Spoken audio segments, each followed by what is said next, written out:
Hello, എല്ലാവർക്കും അടുത്തൊരു വീഡിയോയിലേക്ക് സ്വാഗതം. ഇന്നുണ്ടാക്കാൻ പോകുന്നത് റവയും നേന്ത്രപ്പഴം വെച്ചുണ്ടാക്കിയ സ്പെഷ്യൽ ഡിസേർട്ടാണ്.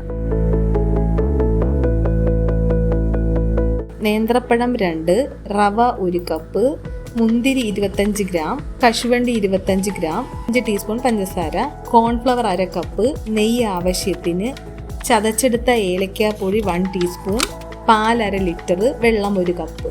ആദ്യം ഒരു പാൻ അടുപ്പത്ത് വെക്കുക. ആവശ്യത്തിന് നെയ്യ് ഒഴിച്ചു കൊടുക്കാം. അതിനുശേഷം ഉണക്കമുന്തിരി, കശുവണ്ടി എന്നിവ ഇട്ട് നല്ലപോലെ റോസ്റ്റ് ചെയ്തെടുക്കുക. റോസ്റ്റ് ചെയ്തത് വേറൊരു പാത്രത്തിലോട്ട് നമുക്ക് മാറ്റി വയ്ക്കാം. അരിഞ്ഞു വെച്ചിരിക്കുന്ന പഴം ഇട്ടുകൊടുത്ത് വഴറ്റിയതിന് ശേഷം 1 ടീസ്പൂൺ പഞ്ചസാര ചേർത്ത് കൊടുത്ത് ഈ രീതിയിൽ നല്ലപോലെ ഒന്ന് കാരമലൈസ് ചെയ്തെടുക്കുക. ചൂടായി വരുമ്പോഴേക്കും നെയ്യ് ഒഴിച്ചു കൊടുക്കുക. എടുത്ത് വെച്ചിരിക്കുന്ന 1 കപ്പ് റവ ഇട്ട് നല്ലതുപോലെ റോസ്റ്റ് ചെയ്തെടുക്കുക. ആയി വരുമ്പോഴേക്കും 2 ടീസ്പൂൺ പഞ്ചസാര ഇട്ട് കൊടുക്കുക. വീണ്ടും ഒന്ന് മിക്സാക്കി എടുക്കുക.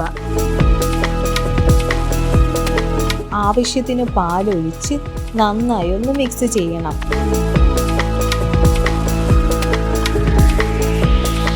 ഈ മിക്സ് ചെയ്തെടുത്തത് കയ്യിൽ വെച്ച് ബോൾസുകളായി എടുക്കത്തക്ക രീതിയിൽ വേണം മിക്സാക്കി എടുക്കാൻ.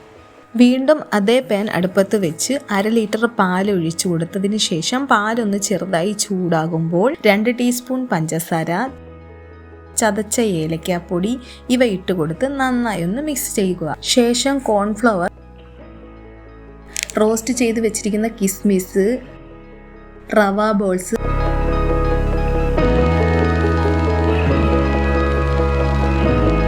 കാരമലൈസ്ഡ് ചെയ്ത നേന്ത്രപ്പഴം ഇവയെല്ലാം ഇട്ട് കൊടുത്ത് നന്നായി മിക്സാക്കി എടുക്കാം. ഒരു നുള്ളു ഉപ്പ് ചേർത്ത് കൊടുക്കാം.